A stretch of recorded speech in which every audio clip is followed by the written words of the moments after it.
Hello my dear students, welcome to Rapid Focus series of grade 12. I'm Aswin, your chemistry faculty, here to explain some questions from the chapter Solutions. And in this session, we will be discussing questions from the topics Henry's law, Raoult's law, and ideal solution, non-ideal solutions, Azeotropes, colligative properties. And also, we will discuss numericals from all the 4 colligative properties. Okay, so definitely this session will help you, right? Yes. So without wasting time, I'm moving on to my first topic, that is nothing but Henry's law. What is actually Henry's law? Henry's law is all about the effect of pressure on dissolution of gas in a liquid. That means we can define Henry's law like this. At a constant temperature, remember the temperature should be constant while defining Henry's law. At a constant temperature, solubility of gas in liquid, solubility of gas in liquid is directly proportional to the pressure of the gas, Okay, solubility of gas in liquid is directly proportional to the pressure of the gas. I mean, for better understanding, we can take an example of, making soda water. How can we make soda water? Take some water and try to dissolve some carbon dioxide gas in it, right? Add some carbon dioxide gas. By just adding carbon dioxide gas, you will not get soda water. What do you need to do? You have to, after adding carbon dioxide gas, you have to apply pressure. After applying that pressure, what will happen? The carbon dioxide gas will dissolve in water. Yes. Now you got the soda water. Okay, now you got the soda water. So how we prepared soda water? By applying pressure, carbon dioxide gas is dissolved in water. So here also you can see application of Henry's law. I applied the pressure, so solubility of carbon dioxide gas in water liquid is increased. So pressure is directly proportional to the solubility. Okay, so remember that is what is Henry's law. And you can, as a mathematical expression, you can write it like this. Pressure is directly proportional to solubility. Instead of solubility, you can use mole fraction. So pressure is directly proportional to mole fraction. And pressure, if you want to remove that proportionality, you can write it like this. Pressure is equal to, you have to multiply with a constant, right? What is the constant here? Henry's law constant into mole fraction. Yeah, that's it. So pressure is equal to Henry's law constant into mole fraction. This is what is Henry's law. Okay, hope you understood this Henry's law. Now you can do this question. What is the question here? Low concentration of oxygen in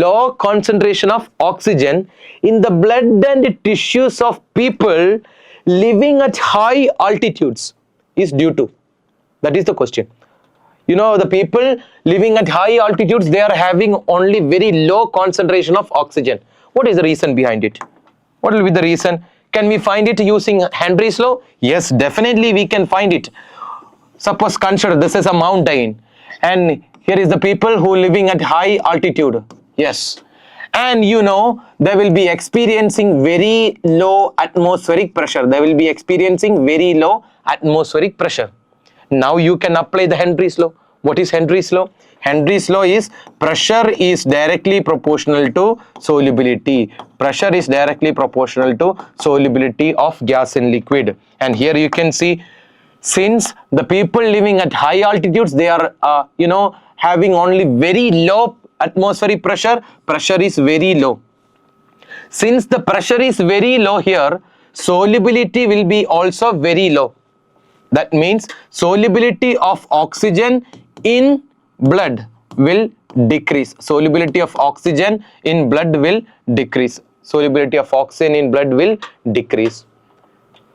that is what is you need to remember from here. That is, when at high altitudes, atmospheric pressure will be very low. And since the pressure is very low, solubility of oxygen in blood will also decrease.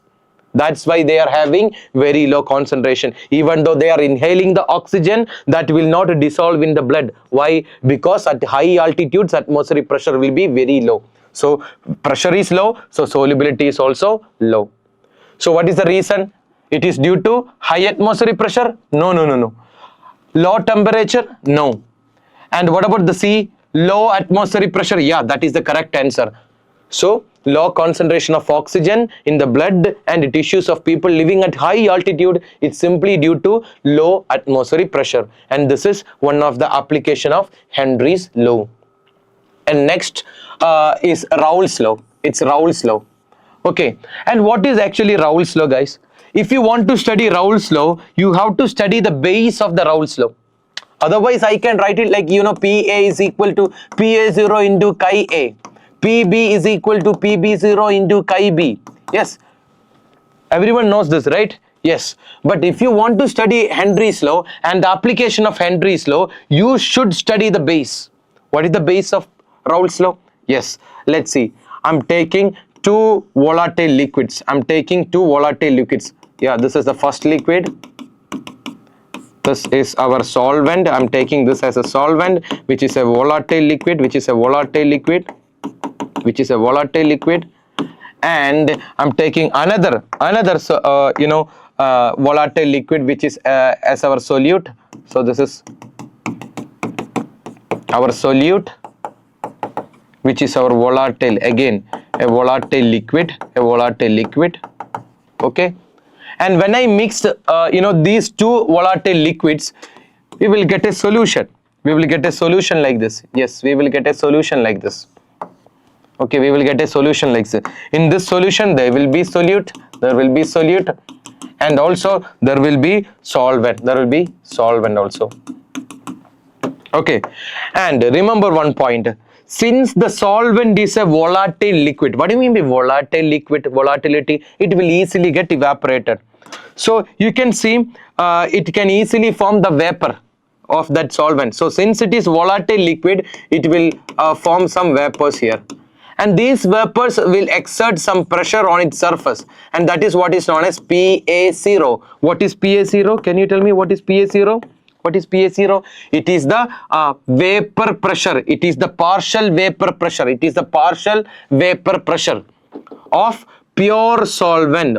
Pure solvent means the solvent only. If you are taking solvent only, that is what is known as pure solvent. So PA0 is the pressure. It is the pressure, vapor pressure exerted on the pure solvent. So you can see PA0 is the vapor pressure of pure solvent. Pure solvent means solvent only. Okay. And what about this one? This is solute only, right? So again, solute is also volatile liquid. So they will also make some vapors. And these vapors will exert some pressure on its surface. On its liquid. So you can see this PB0. That means the pressure exerted by the solute on its surface is known as PB0. So can you define PB0? What is PB0? It is the vapor pressure. Of pure solute.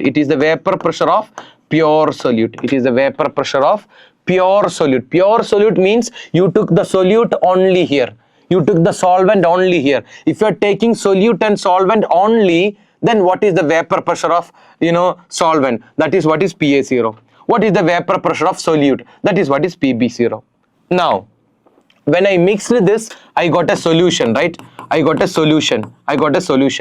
solution will be having both the vapors, like vapors of solute will be there and also vapors of solvent will be there.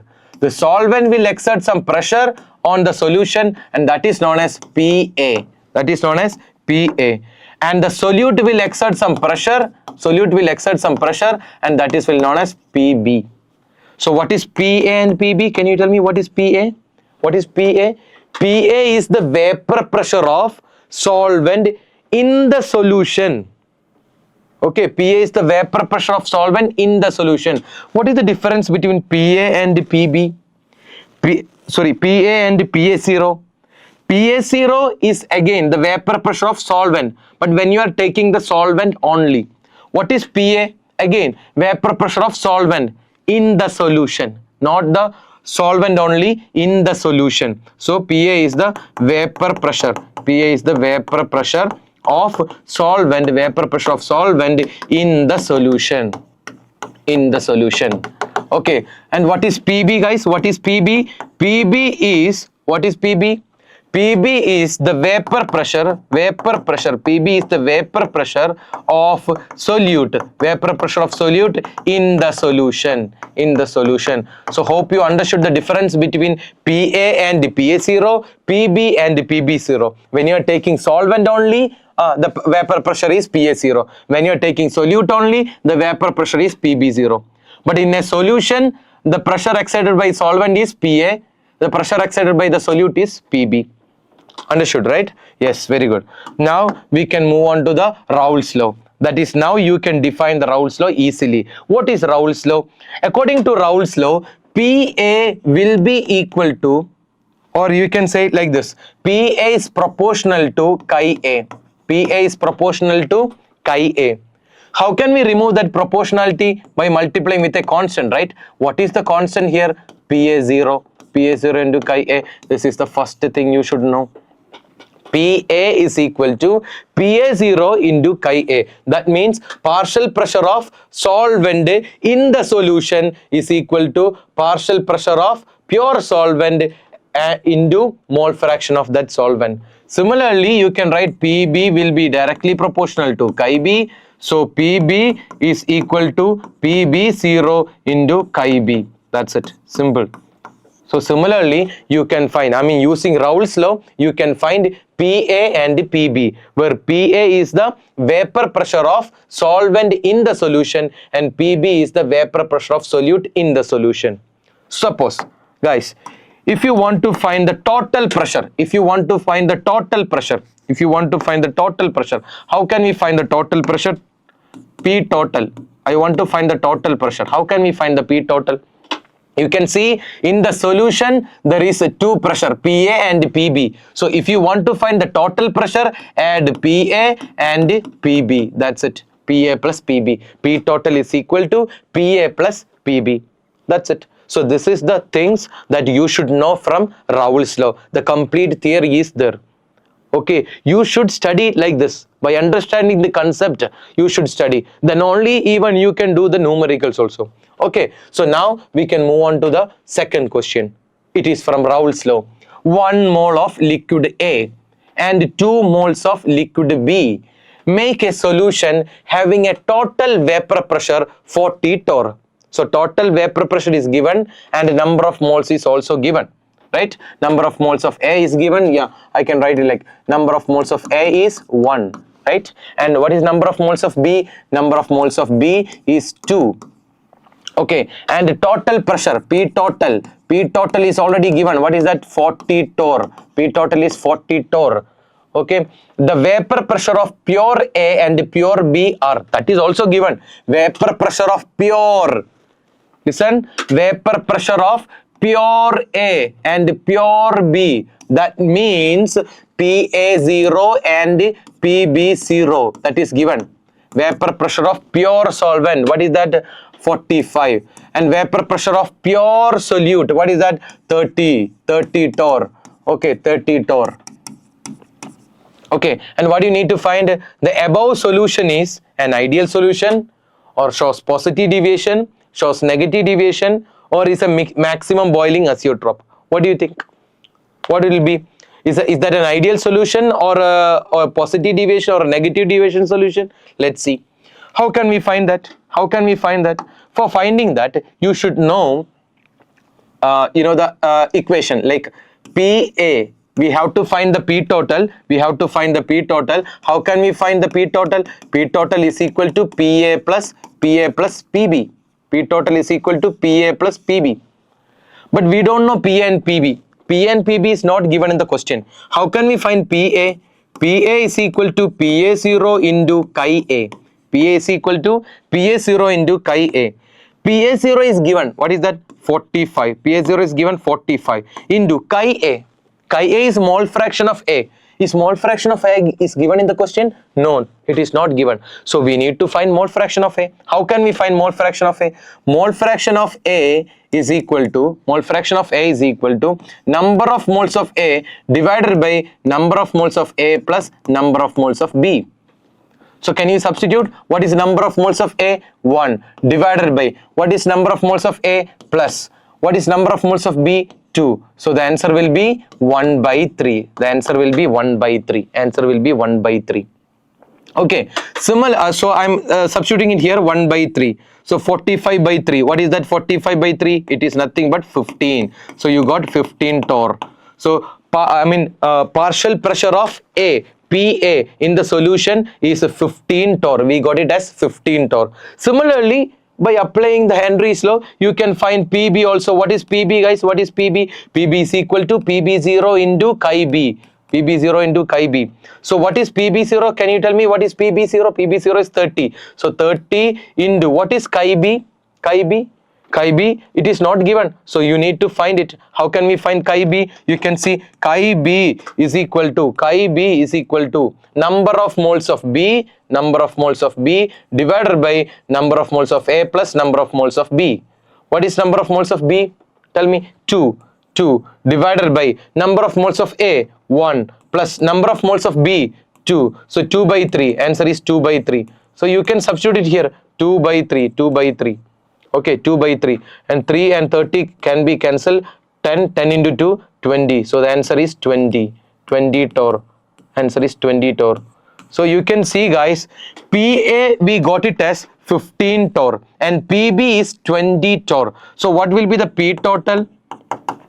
P total is PA plus PB. PA is 15 and P total is 20. So total it will be 35 torr. Total it will be 35 torr. It will be 35 torr.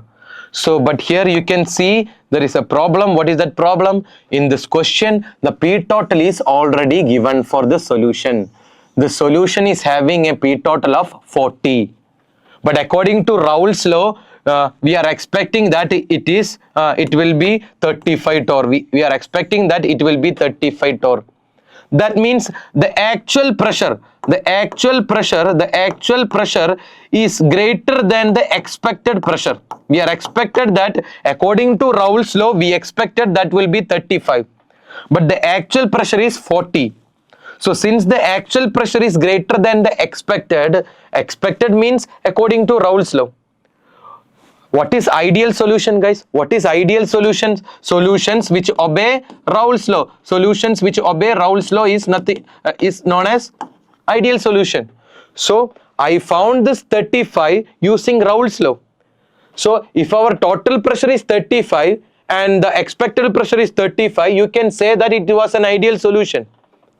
But according to Raoult's law, I expected it as 35. But the actual pressure is 40. That means the actual pressure is greater than the expected pressure. Then you can say that this is a solution. This is not an ideal solution. This is a non-ideal solution. This is a non-ideal solution. This is a non-ideal solution having positive deviation. Having positive deviation. If the actual pressure is less than expected pressure, it will be non-ideal solution having negative deviation.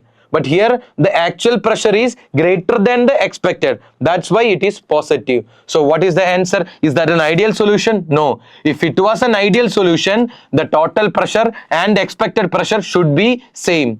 But the actual pressure is greater than the expected. So it is a solution showing positive deviation. Hope you understood, guys. Okay, now I'm moving on to the next topic, that is we already discussed ideal solution and non-ideal solution. That means what are ideal solution? Ideal solutions means the solutions, tell me, the solutions which obey Raoult's law, Solutions which obey Raoult's law is known as ideal solutions. Can you say some examples for ideal solutions? Ideal solution examples can be asked. For ideal solution and non-ideal solution, you should study examples. because they will, I mean, in the question they will indirectly give the example, okay, and they will ask questions from that. I mean, from the example they will ask questions. So you have to identify, I mean, from the example you have to identify what kind of solution is this. Is that an ideal solution or a non-ideal solution showing positive or negative deviation? That you should understood from the example. So definitely guys, you should study examples. Then I'll tell you the trick to study examples. Many students told me that, sir, how can we remember this much of examples from both? I mean, you need to study examples from ideal solution, positive deviation, negative deviation, from everything you need to find the, you need to study the examples. So how can we study examples easily? I'll tell you. For ideal solution, these are the common examples that we can see. Like first one is N-hexane and N-heptane, a mixture of N-hexane and N-heptane, a solution of N-hexane and N-heptane. That is an ideal solution. Chloroethane and bromoethane, a solution of chlorobenzene and bromobenzene. Okay, and benzene plus toluene. These all are some common examples for ideal solutions. But the point is, how can we remember ideal solution? I told you, most of the case it will be given in the question. I mean, example they will give in the question. So from that example you have to identify. So how can we identify ideal solutions? Ideal solution will be having similar words in it. I mean, same kind of words will be there, like N-hexane, N-heptane, ane is there. Chloroethane, bromoethane, ethane is there. Chlorobenzene, bromobenzene, benzene is there. So similar kind of words are there, right? If similar kind of words are there, then you can confirm that it will be an ideal solution. But remember guys, there is an exception for this trick. Okay, what is that? Benzene plus toluene. It is not having any similar kind of words, but you have to study this as an example of ideal solution. And this is an exception for our trick. Our trick was, solutions having similar kind of words. But here there is no similar kind of words, but you should study it as an example of ideal solution. Okay, and what are non-ideal solutions? Can you tell me what are non-ideal solutions? Non-ideal solutions. What are non-ideal solutions? Non-ideal solutions means solutions which do not obey Raoult's law. Solutions which do not obey Raoult's law. But the point is, non-ideal solutions can be further classified into two. What are they? Solutions showing positive deviation, and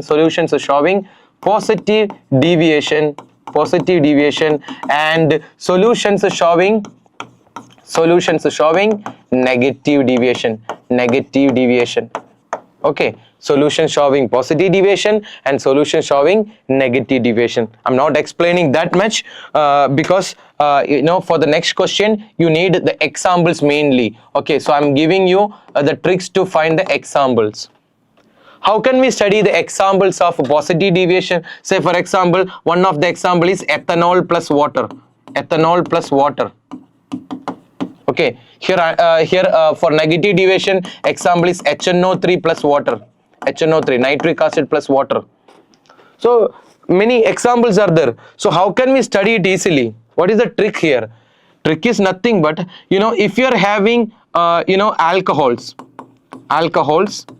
or CS2, carbon disulfide, or CCl4, carbon tetrachloride in the example, then you can confirm that it will be positive deviation solution. Exceptions will be there, okay? But if you are seeing alcohols, carbon disulfide, CS2, or carbon tetrachloride in the examples, you can confirm that this is a positive deviation solution. And for negative deviation solution, mostly it will be acids. Okay, mostly acids will be there. Acids like nitric acid plus water, ethanoic acid plus water, these all will be solutions having negative deviation. But here also Plenty of exceptions are there. So that also you need to study, okay? But I'm just giving you a trick to remember the examples for ideal solution and non-ideal solutions. Hope you understood, right? Yeah.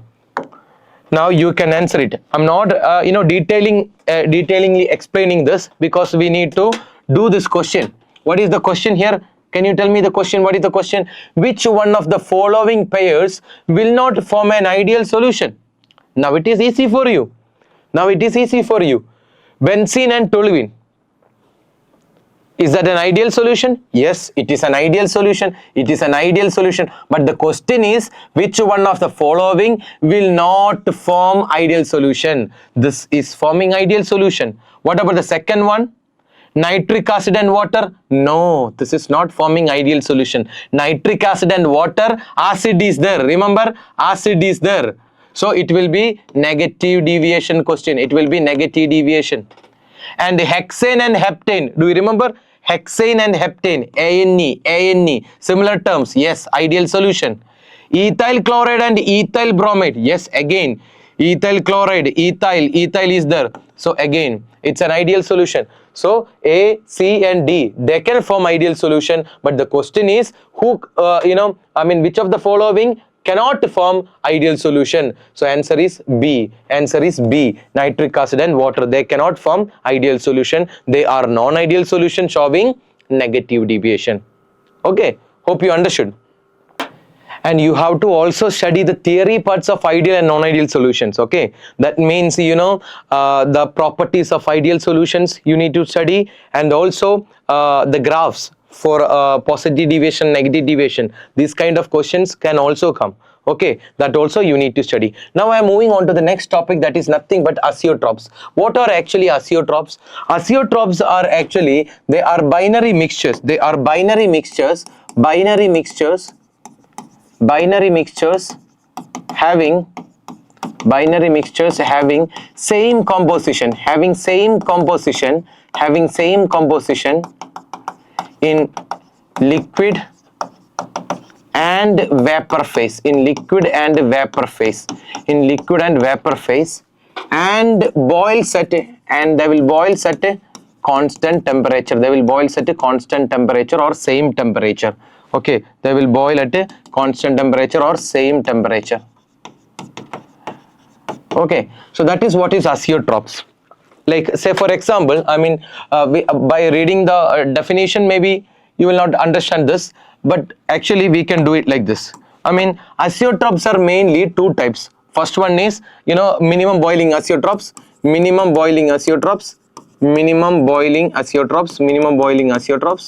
and the second one is maximum boiling azeotropes. Okay, minimum boiling azeotropes and maximum boiling azeotropes. What is actually minimum boiling azeotrope? Then you will understand. Okay, then after explaining these two examples, you will understand the definition. Then we can do it again. Okay, so minimum boiling azeotrope. As an example of minimum boiling azeotrope, I am taking again ethanol and water. Okay, ethanol and water. You know the boiling point of ethanol. What is the boiling point of ethanol? It is almost 78.4 degrees Celsius. 78.4 degrees Celsius. You know the boiling point of water, right? 100 degrees Celsius. But when you mix ethanol and water, you can see before forming azeotrope, ethanol and water, they are having different boiling point. But when you mix them in a proportion like 95% of ethanol and 5% of water, then you will get an azeotrope. A minimum boiling azeotrope. Why it is called minimum boiling azeotrope? Do you know why it is called a minimum boiling azeotrope? Because this azeotrope formed will be having a boiling point of 78.2 degrees Celsius. 78.2 degrees Celsius, which is lesser than the boiling point of the azeotrope formed by mixing of ethanol and water, is lesser than the boiling point of individual ethanol and water. Okay, so that's why it is called minimum boiling. Minimum boiling azeotrope. That means they are having a boiling point which is lesser than the individual boiling points of ethanol and water.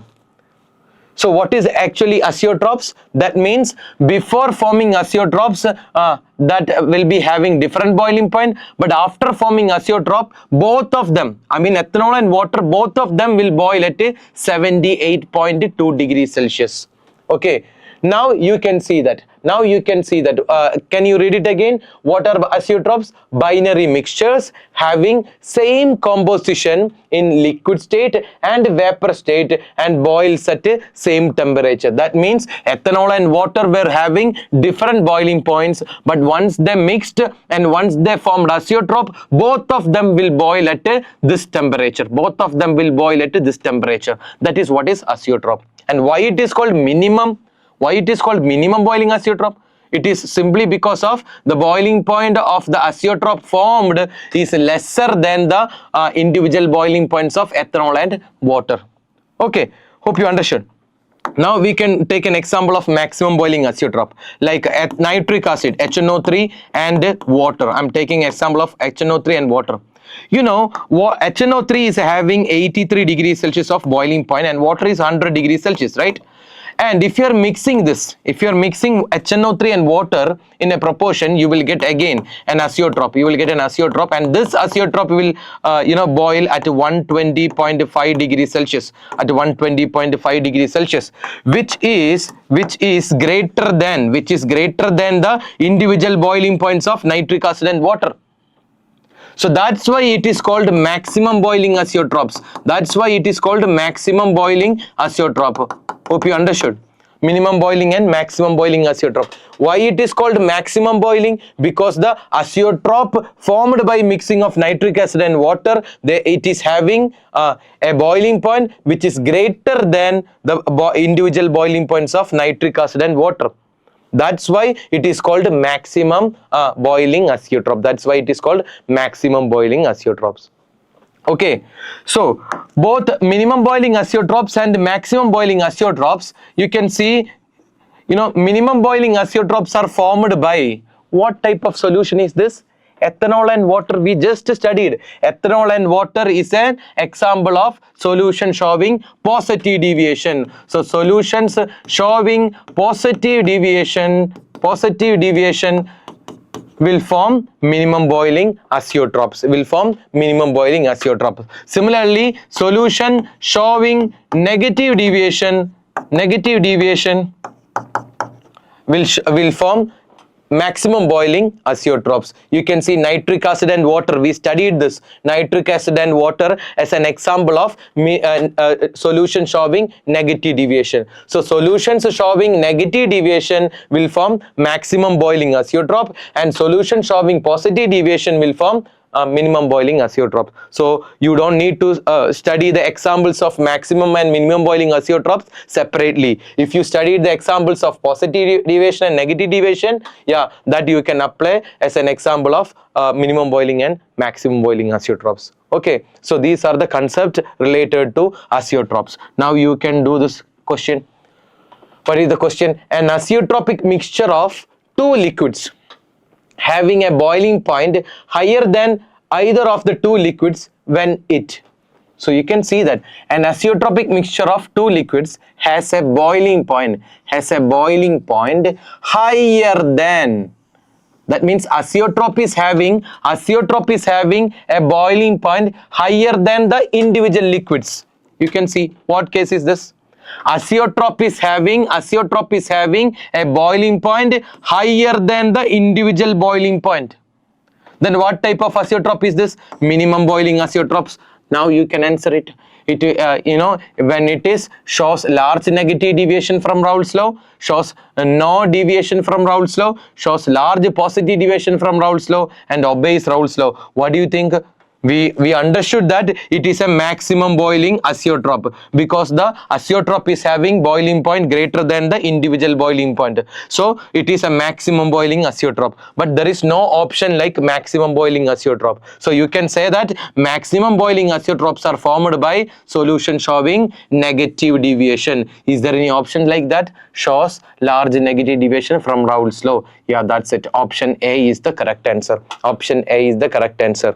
So the solution will be showing large negative deviation, because negative deviation solutions can form maximum boiling azeotropes. So hope you understood. Hope you understood, guys. Yes. Now we can move on to the next topic, which is very important topic, more than theory, numericals. 100% sure numericals will ask from colligative property. But if you want to do numericals, you should know the theory also. Okay, the concept behind it, that also you should know. What are colligative properties actually? What are colligative properties? Colligative properties are properties that depends only on the number of particles. Properties of solutions, properties that depends only on the number of solute particle, only on the number of solute particle, number of solute particles. Okay, number of solute particles, irrespective of the nature of solute and solvent, it will only, the properties that depends only on the number of solute particle is known as colligative properties. And you know that, right? 4 colligative properties we need to study. 4 colligative properties we need to study. What is the first colligative property? Relative lowering of vapor pressure. Relative lowering of vapor pressure. So let's see what you need to study from relative lowering of vapor pressure. I told you we can expect some numericals from the colligative property. So if you want to do numericals, we need to understand the concept behind it. So what is actually relative lowering of vapor pressure? For explaining that, I'm taking a solvent. Okay, consider this as a solvent. Okay, and yeah, I took some solvent here. It is a volatile liquid, so you can I took a solvent here which is volatile. Okay, which is volatile. So since it is volatile, it will easily evaporate, right? It will easily form vapors in it. So definitely a pressure will be there, a PA0 will be there. Definitely a PA0. What is PA0? Do you remember the PA0? We studied in Raoult's law. PA0 is nothing but it is the partial vapor pressure of pure solvent. When you are taking the solvent only, then the vapor pressure can be called as PA0. So yeah, to the solvent I added a solute. Like this.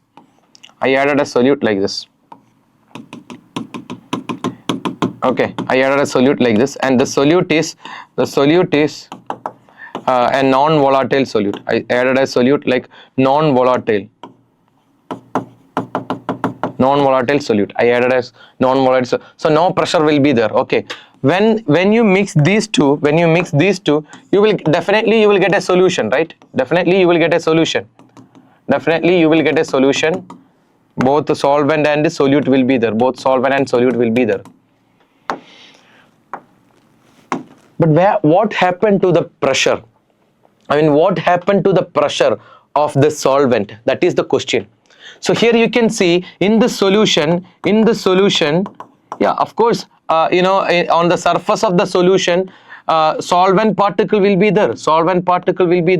And along with the solvent particle, solute particle will also be there, right? Solute particles will also be there. Along with the solvent particle, here you can see when you are taking solvent only solvent particles will be there in the surface. Since the solvent is volatile, they are getting easily evaporated. You can see many vapors are there, right? But here as a solution, when you add a non-volatile solute, you can see on the surface not only the solvent particle, but also the solute particles are also there. You can see. Not only the solvent particle, solute particle is there. But the problem is solute particles are non-volatile. They will not form vapors. But solvent can form vapors. So comparing with that, solvent will form only lesser number of vapors there. So vapor pressure, I can represent it like PA. So what do you think? Which vapor pressure will be more? This one or this one? Which vapor pressure will be more? PA or PA0? PA0 will be more. That is, when you add a non-volatile solute to a volatile solvent, the vapor pressure of solvent is decreased. You can see vapor pressure of the solvent is decreased. That is what is known as lowering. That is what is known as lowering of vapor pressure. Did you understand? Lowering of vapor pressure. What is lowering of vapor pressure? Lowering of vapor pressure. Lowering of vapor pressure is nothing but, I can represent it delta PA. It is nothing but, what is the lowering? How much it get lowered? What is the higher value? Which is the higher value? PA or PA0? Which is higher value? PA0 will be higher, right? Because more pressure is there. So PA0 minus PA. Okay, higher value minus lower value. That means the pressure got decreased. Here more pressure was there. But as a solution, only less pressure is there because we added a non-volatile solute to the solvent. So when we add a non-volatile solute to solvent, the vapor pressure of the solvent is decreased. And that decrease in vapor pressure is known as lowering of vapor pressure. And mathematically, you can represent it like this.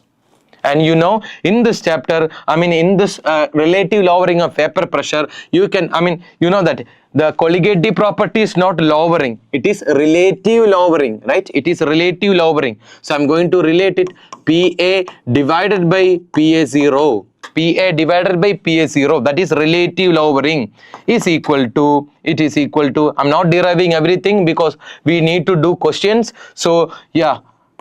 Again, if you want it, please tell me, we can arrange another session. Okay, so delta PA by PA0. Delta PA by PA0 is equal to chi B. That is the equation. Delta PA by PA0. What is delta PA by PA0? Delta PA by PA0 is known as relative lowering of vapor pressure. Relative lowering of vapor pressure. Relative lowering of vapor pressure. Relative lowering of vapor pressure. So relative lowering of vapor pressure is delta PA by PA0 is equal to chi B. What is chi B, guys? What is chi B? Mole fraction of solute. Mole fraction of solute. That is what is chi B. Okay. That is what is chi B. So relative lowering, what is the equation? Relative lowering of vapor pressure is equal to mole fraction of solute. Now, can you do this question? Can you do this question? The relative lowering of vapor pressure of an aqueous solution containing non-volatile solute. Every condition is like this. As we studied, you can see a volatile solvent and non-volatile solute. Can you read it again? Relative lowering of vapor pressure of an aqueous solution containing non-volatile solute is 0.0225. That is relative lowering, delta PA by PA0. Relative lowering of vapor pressure is given 0.0225. Okay, and the mole fraction of the non-volatile solute, you have to find the mole fraction of the solute. Easy question, very easy question. Mole fraction of solute, you have to find mole fraction of solute. How can we find this? How can we find this, guys? How can we find this? Easy, right? How can we find this? Yes, because we know the relative lowering of vapor pressure equation. What is relative lowering of vapor pressure? Relative lowering of vapor pressure, PA by PA0, is equal to chi B. It is equal to chi B. It is equal to chi B. Okay. So PA by PA0 is equal to chi B. So PA by PA0 is given 0.0225. It is equal to chi B. What is chi B? What is chi B? Chi B is the mole fraction of solute. So you got the chi B, you got the mole fraction. Mole fraction of solute is 0.0225. So the answer is option D. Answer is option D. Okay. That's it. And if you are introducing the Van Hoff factor, hope you know the concept of Van Hoff factor.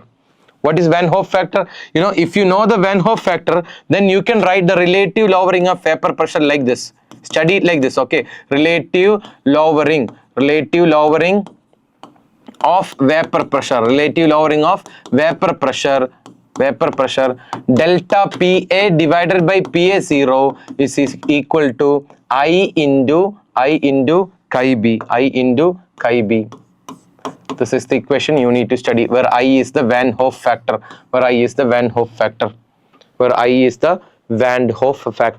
But here in this question, you don't need to apply the Van Hoff factor because it's a non-volatile solute. So you don't need to apply the Van Hoff factor. Directly you can write it like this: delta Pa divided by Pa0 is equal to chi B. It is equal to chi B.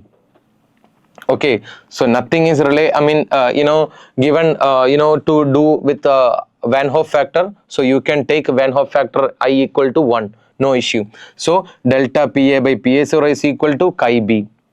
Okay, that's it. Now I'm moving on to the next question. That is, the next question is elevation in boiling point. Elevation in boiling point. What is elevation in boiling point? You know, as you studied the relative lowering of vapor pressure here, relative lowering of vapor pressure, you can see vapor pressure got decreased. But what about the boiling point? Here, solvent is initially, the solvent is having a boiling point of TB0. Solvent is having a boiling point of TB0. Okay, and after adding a non-volatile solute, it will be having a boiling point of TB. It will be having a boiling point of TB. That means after adding the non-volatile solute, the boiling point, it will increase or decrease. What do you think? What do you think? It will increase. Why? Because we studied that vapor pressure is decreasing. From the first concept, we studied that during the addition of non-volatile solute into a volatile solvent, vapor pressure is decreasing. When vapor pressure decrease, boiling point will increase. Vapor pressure decrease, boiling point will increase. So you can say that boiling point of the solvent will increase when you add the non-volatile solute, and that increase in the boiling point is known as elevation in boiling point. That is what is known as elevation in boiling point. So you can see here, guys, elevation in boiling point, that I can represent it like this: elevation in boiling point, delta TB is equal to, what is that? Delta TB is equal to, what is the higher value? I mean, since it is increase, it will be TB minus TB0, TB minus TB0, where TB is the boiling point of solution, TB is the boiling point of solution, TB0 is the boiling point of solvent. If you want to know more theory on this, please tell me. Okay, again, please tell me, we can do another video. Okay, because if you want to know, sir, how that boiling point is increased, okay, when the pressure is decreased, how the boiling point is increased, you can ask me. Okay, you can text me, no issues. You can ask in the comment also. We can do another video. Okay, so since we are doing, we are focusing on the questions. We need to do more numericals. Okay, so that's why you can remember it like this. Since the pressure is got lowered, temperature, the boiling point will get increased. So TB will be more than TB0. So you can write it like this: elevation in boiling point, delta TB will be equal to more value minus less value, TB minus TB0. One more point, delta TB is proportional to the molality. So delta TB is equal to proportionality constant, you need to put, so Kb into M, Kb into M. And if you are introducing the I, Van Hoff factor, delta TB will be equal to I into Kb into M, I into Kb into M. Delta TB is equal to I into Kb into M. Okay, I into Kb into M. So this is the equation you need to study. This is the equation you need to study. Delta TB is the elevation in boiling point. Delta TB is the elevation in boiling point. Okay, and I is the Van Hoff factor. I is the Van Hoff factor. I is the Van Hoff factor. Okay, and Kb, what is Kb? Kb is the elevation. Elevation in boiling point constant, or ebullioscopic constant. You can also call it as ebullioscopic constant. Ebullioscopic constant. Okay, and what is M, guys? What is M? M is nothing but molality. M is molality. Molality. Okay, what is the equation to find molality? Molality is equal to Wb into 1000 divided by Mb into Wa in gram. Wa should be written in gram. And if you want, you can substitute it here. what is W, what is WB, what is WB? WB is given mass of solute, given mass of solute, given mass of solute, given mass of solute. What is MB? What is MB? Molar mass of solute, molar mass of solute, molar mass of solute. And what is WA? What is WA? Given mass, given mass of solvent, given mass of solvent, given mass of solvent. Okay, in gram. So I mean, while doing the numericals, I mean, instead of this M, you can substitute, instead of this M, you can substitute this equation, WB into 1000 divided by MB into WA. Okay, here then you will get answer easily. Okay, so this is what you need to remember. I mean, instead of studying a large equation, I mean, even in your textbook you can see a large equation is there for every colligative property. Instead of studying very large equations, you can study it like this. Okay, easy. I mean, I'll prefer this equation. You study this first. Then, you know, instead of that M, while doing numericals, instead of this M, you can substitute this. Enough. Okay, I'll show a question. You know, calculate the boiling point of solution when 4 gram of magnesium sulfate was dissolved in 100 gram of water, assuming magnesium sulfate undergoes complete ionization. Kb for water is 0.9. Kb value is given. So what are given in the question? What you need to find? Let's see. From the first question, calculate the boiling point of solution. We need to calculate the boiling point of solution. Okay, we need to calculate the boiling point of solution. Okay, fine. Boiling point of solution we need to find. How can we represent? How we are representing the boiling point of solution? TB. Okay, we need to find the TB. For that, what is given in the question? When 4 gram of magnesium sulfate was dissolved in 100 gram of water. So from the question itself, you can see 4 gram of magnesium sulfate, 100 gram of water. So which will be the solute and solvent? The component which is in larger quantity will be solvent. The component which is in lesser quantity will be solute. So magnesium sulfate is the solute and water is the solvent. So you can say that solute is solute, or B. What is solute? Magnesium sulfate, MgSO4. And what is water? Water, I mean, water is the solvent, right? Solvent A. What is that? Water. And here you can see what is given. I mean, given mass of solute is given. Given mass of solute. What is that? 4 gram. 4 gram. And molar mass of solute is also given in bracket. Molar mass. Molar mass means MB. MB. Molar mass of solute. What is that? 120. 120 gram per mole. 120 gram per mole. Okay. And given mass of solvent. What is the given mass of solvent? WA. What is the given mass of solvent? WA? 100 gram. 100 gram. That is also given. Assuming that MgSO4 is undergoing complete ionization. Complete ionization. Okay. MgSO4 is undergoing complete ionization, and Kb is also given. Kb is 0.52 Kelvin kilogram mole raised to -1. Then how can we find the boiling point of the solution? How can we find the boiling point of the solution? First you can find TB, elevation in boiling point. What is the equation of elevation in boiling point? Elevation in boiling point, delta TB is equal to I into Kb into M, right? I into Kb into M. What is the I value? What is the I value, guys? Instead of M, can I write it like this? WB into 1000 divided by MB into WA. The WA should be in gram. So can I substitute? Yes, but before substitution, what is the I value here? What is the I value? Van Hoff factor here. You can see there is a term like MgSO4 undergoes complete ionization. That means MgSO4, if you are having MgSO4, that is completely turning into Mg2 plus and SO4 2 minus, Mg2 plus and SO4 2 minus. So how can we find the Van Hoff factor?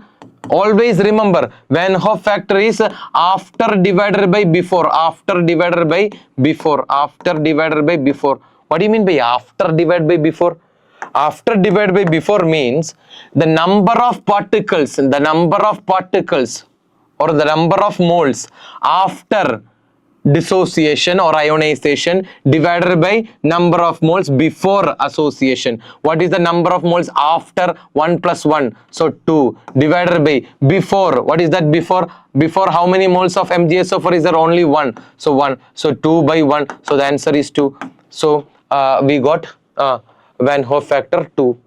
We can find Van Hoff factor like this: after divided by before only when it is undergoing complete ionization. Okay, when it is undergoing complete ionization, it will be mentioned in the question. You can see complete dissociation or complete ionization or complete association. They will say it in the group. I mean in the question itself. Okay, so I is equal to after divided by before. So after, you can see how many particle is there? 1 plus 1, 2. And before how many particle? Only 1. So 2 by 1. So answer is 2. Now you can substitute it here. You can substitute. Can you substitute here? I. What is the I value? 2 into Kb. What is the Kb value? 0.52 into Wb. What is the Wb? 4 into 1000 divided by Mb. What is Mb? 120 into Wa. What is Wa? 100. Can you do it? Easy, right? Easy. Okay, don't go for direct calculation. Please simplify them. Easily you can simplify it, right? You can simplify it. 3. Okay, so you will get a value like 2 into 0.5. 2 into 0.5 divided by 3. 2 into 0.5, it's like 1 by 3. So you will be getting 0.33. Since it is 0.52, it will be greater than 33. So I am taking it like 0.34. Easy. Without doing more calculation, easily you can find it. I didn't do any kind of multiplication or division here. You can see like I cancelled it, simplified it, and 0.52 can be taken as 0.5. So 0.5 into 2, 1. 1 by 3, 0.333. So 0.333, I rounded it like 0.34. I mean, why I rounded it like 34 is, it is 0.52. So you will be getting a value nearer to 0.34. Or if you want, no issue. If you are having doubts, no issue. You can take 0.33. No issue. Okay, 0.33.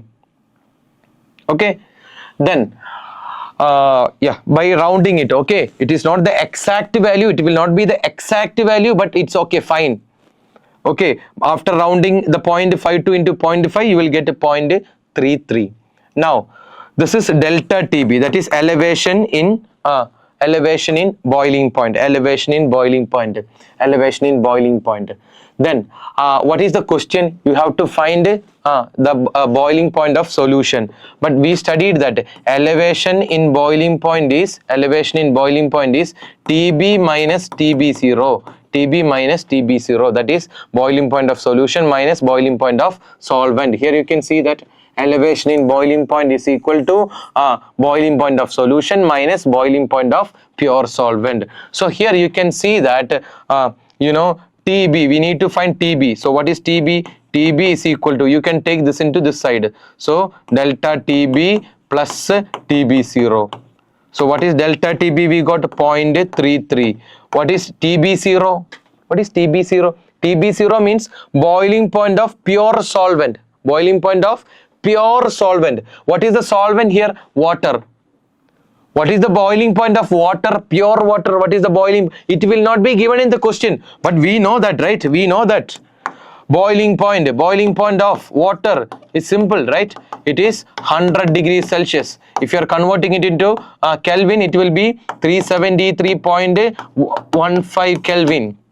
373.15 Kelvin. So can you add it here? 373.15. So what will be the final answer? Can you add it? 373.15.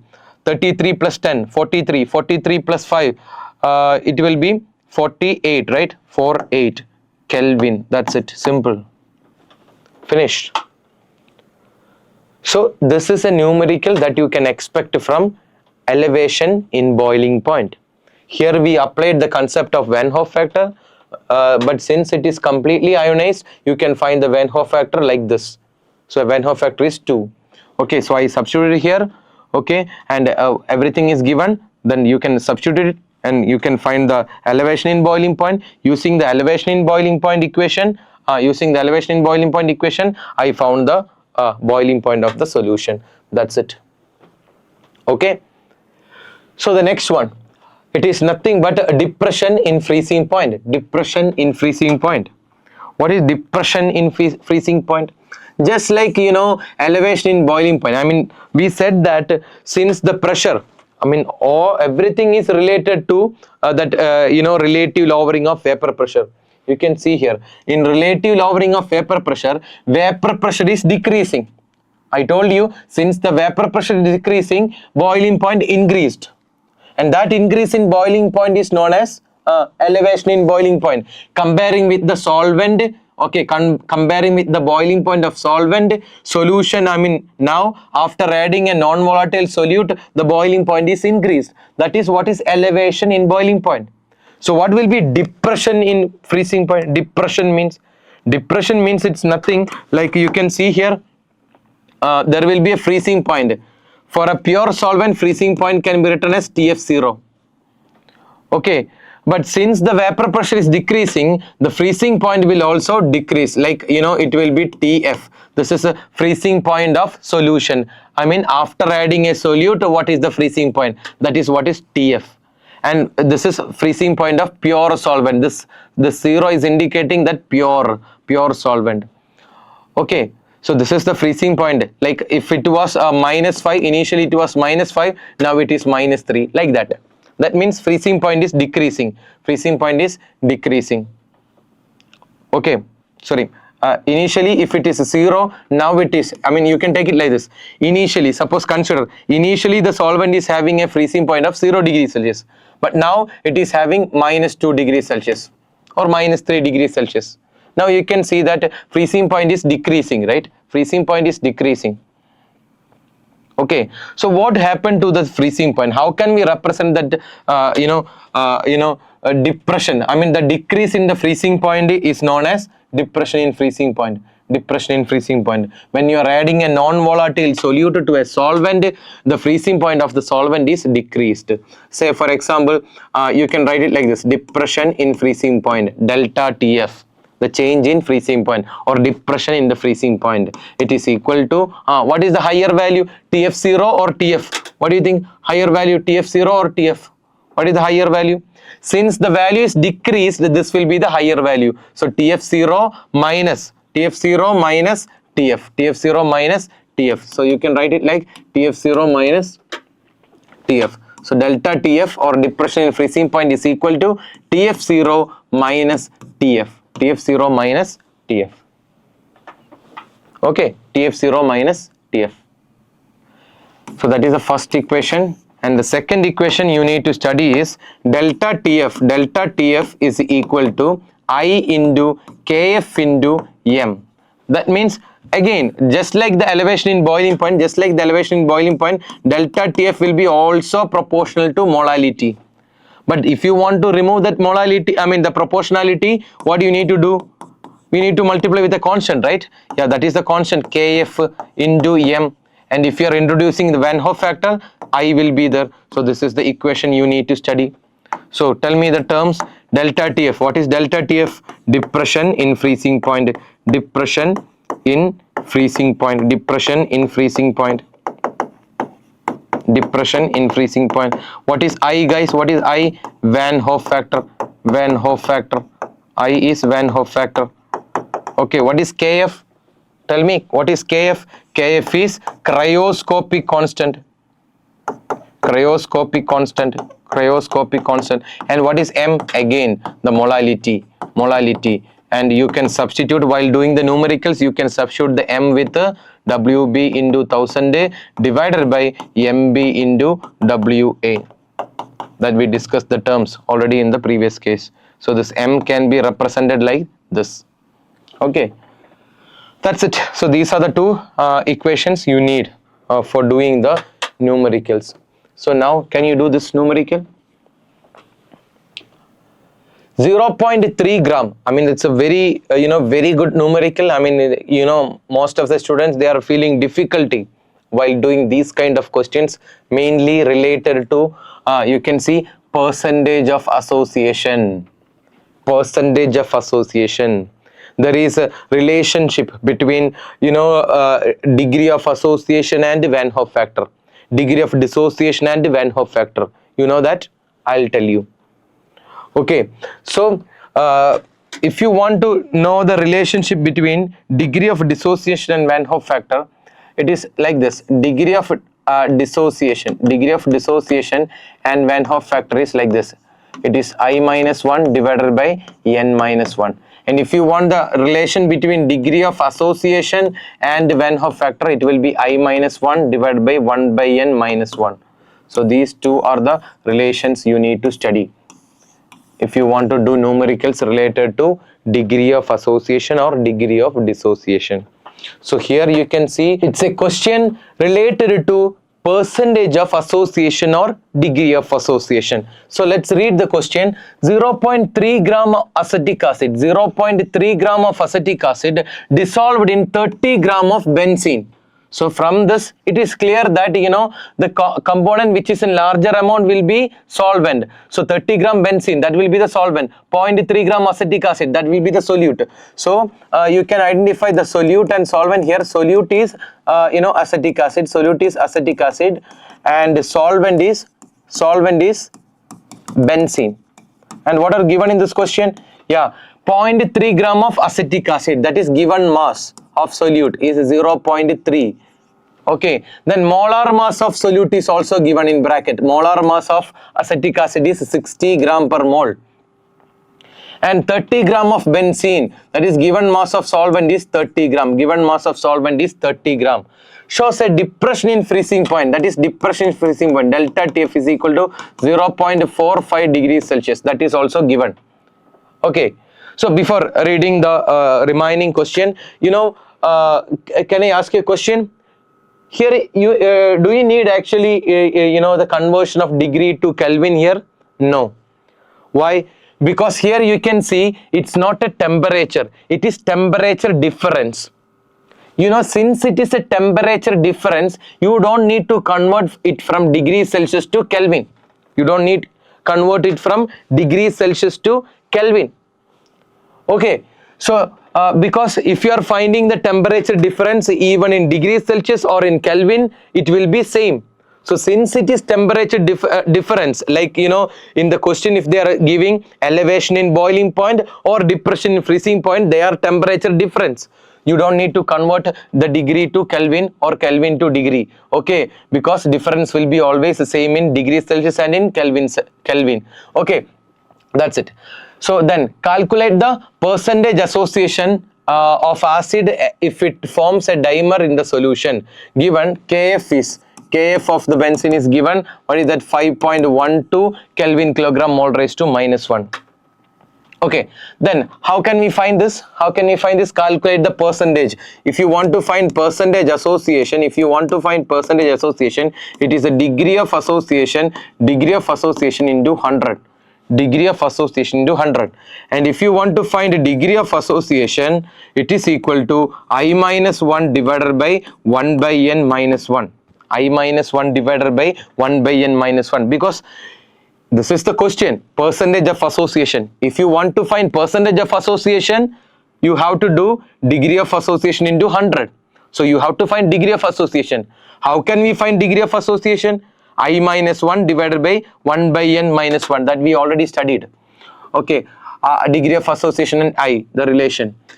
Yes, then here if you want to find degree of association, you don't need, you need to know the Van Hoff factor. How can we find the Van Hoff factor here? If you want to find Van Hoff factor, delta TF is given in the question. So delta TF is equal to I into Kf into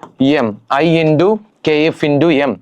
So what will be I value, guys? I is equal to, you can take that into left side. So delta TF divided by Kf into m.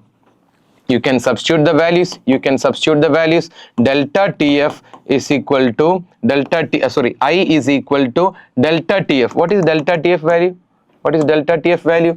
0.45 divided by kf is 5.12 into m is molality is nothing but, you know, we know that, right? Molality is equal to you know, WB into 1000 divided by MB into WA. Either you can put that directly here or you can separately find the molality. Okay, here I am finding it separately. WB, what is WB? WB 0.3 into 1000 divided by MB, what is MB? 60 into WA, what is WA? 30. WA is 30. Okay, WA is 30.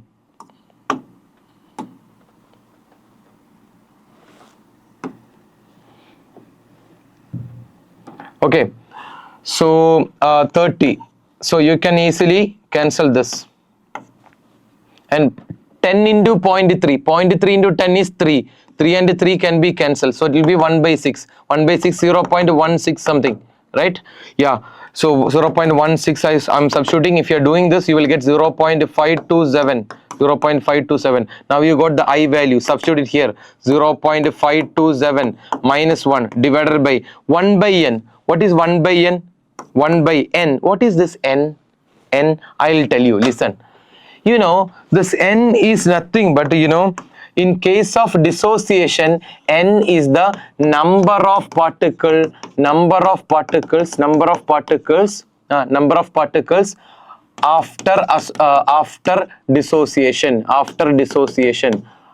dissociation. Okay. And what is n here? N is the number of particles before association. So n is the number of particles before association. So how can we find this n from this question? In this question, you can see that they said that it forms the acid if it forms dimer in the solution. What do you mean by dimer, guys? What do you mean by dimer? Dimer means, di means 2, right? That means this acid, acetic acid, you can see CH3COOH. 2 molecules of CH3COH associate to give 1 molecule of CH3COOH twice. That is what is dimer.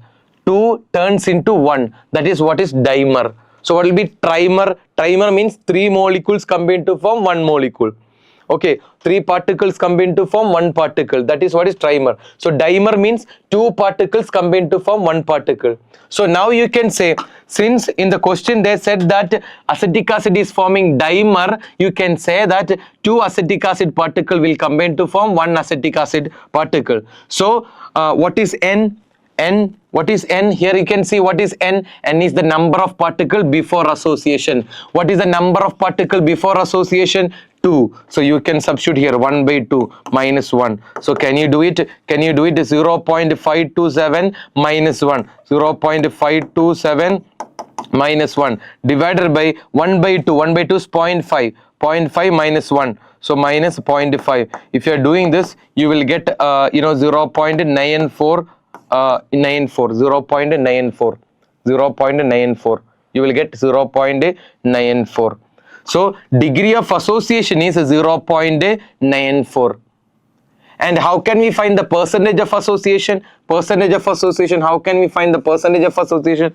Percentage of association is equal to degree of association into 100. What is the degree of association? 0.94 into 100. It is equal to 94%. That's it. So this is the way of finding percentage of association. Hope you understood, all of you. Yes. Now the last topic, that is osmotic pressure. You can see osmotic pressure.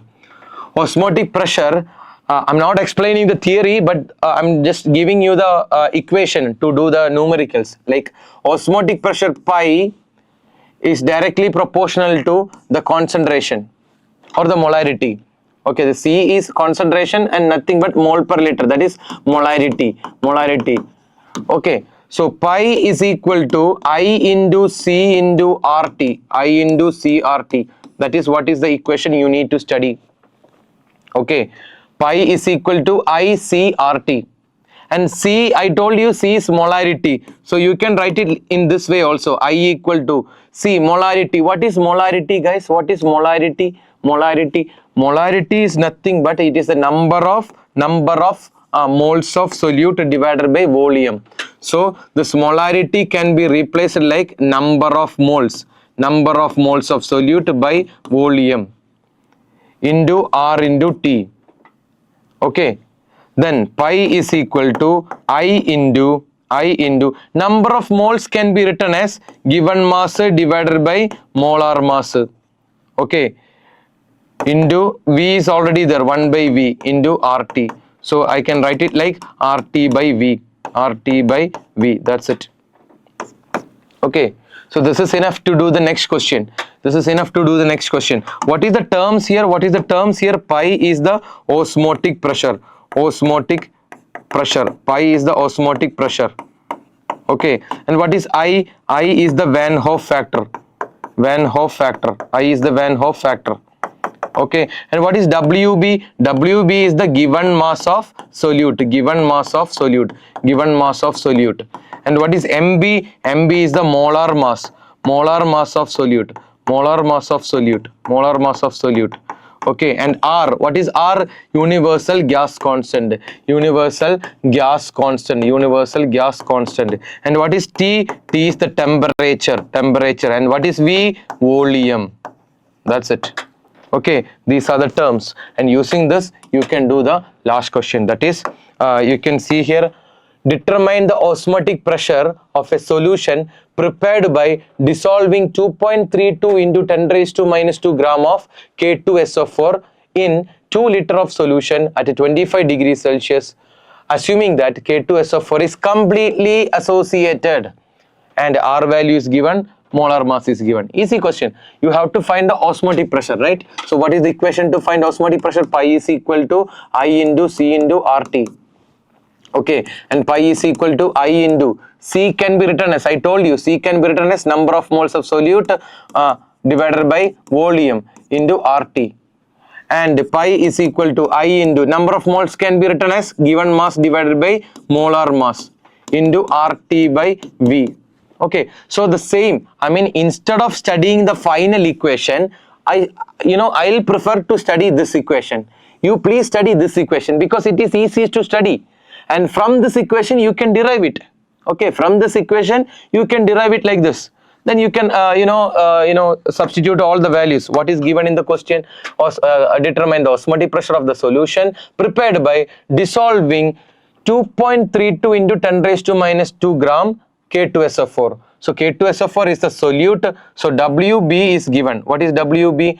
2.32 into 10 raised to minus 2 gram of K2SO4 in 2 liter of solution. So volume is 2 liter. And temperature, what is temperature? 25 degrees Celsius. Here you need to convert the temperature into Kelvin. How can we convert? By adding 273. So you will get 298 Kelvin. You will get 298 Kelvin, assuming that K2SO4 is completely dissociated, and R value is given 0.082 liter atm Kelvin raised to minus 1 mole raised to minus 1. Molar mass of solute is given 174 gram mole raised to minus 1. Okay, then you can substitute here.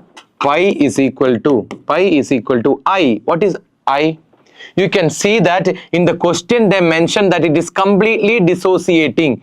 K2SO4 is completely dissociating. If K2SO4 is completely dissociating, it will form 2K plus and SO4 2 minus. 2K plus and SO4 2 minus. 2K plus and SO4 2 minus. Okay, so what is the number of particle? I mean, how can we find the I here? I told you, if completely associated or dissociated is given in the question, you can say that I is equal to, you can find the I like this, after divided by before. What is after? After means number of particle after dissociation. What is that? 2 plus 1, it is 3, divided by before how many? Tell me, before how many particles is there? Only one. So it will be 3. So answer is 3. I mean, Van Hoff factor is 3. I is 3 into WB. What is WB? 2.32 into 10 raised to minus 2 gram. Into R. What is the R value? 0.082 into temperature. What is temperature? 298 Kelvin. 298 Kelvin divided by MB. What is MB? Molar mass 174 into volume. What is volume? 2 liter. Okay, now you can do this. If you are doing this, you will get 4.84 into 10 raised to minus 3 atm. That's it. Because the pressure here, you can see that the unit is given in atm, right? I mean, for R the unit is given in atm. I mean, for the pressure the unit will be atm here. So if you are doing this numerical, you will get a answer of 4.84 into 10 raised to minus 3 atm. That's it. So here you can see that, I mean, so far we discussed all the topics from solutions. We completely covered the solutions. You can see that we discussed Henry's law, and we did questions, and not only the questions, we discussed the theory also. Raoult's law, the theory and question, and Azeotropes, ideal solution and non-ideal solutions, all the 4 colligative properties with the numericals we did. And hope this session will help you in your exam. Okay, and we can see in the next session. Until then, thank you. Bye.